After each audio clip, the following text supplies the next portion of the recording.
స్వాములందరికీ సంశరణం స్వామి.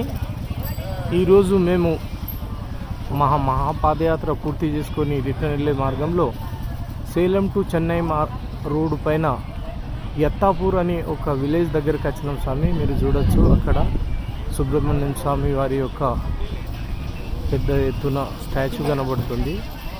ఇక్కడ మీరు చూడొచ్చు, మా స్వాములు కూడా అందరూ ఆగి ఇక్కడ దర్శనం తీసుకుంటూ, ఇక్కడ ఎంత టెంపుల్ కూడా ఉంది స్వామి. ఈ విగ్రహం చూడటానికి అతి సుందరంగా, మరి మీ ముందే సుబ్రహ్మణ్య స్వామి నిలబడ్డట్టు ఎంత పెద్ద ఎత్తున నిర్మించడం జరిగింది స్వామి. మీరు చూడండి. మీరు కనుక ఈ మార్గం పైన ఎప్పుడైనా వస్తే నా యొక్క రిక్వెస్ట్ ఏంటంటే ఒకసారి ఆగి చూడండి స్వామి. ఇంచుమించు నాకు తెలిసి 200 ఫీట్లు ఉంటుంది స్వామి. ఇది సేలం టు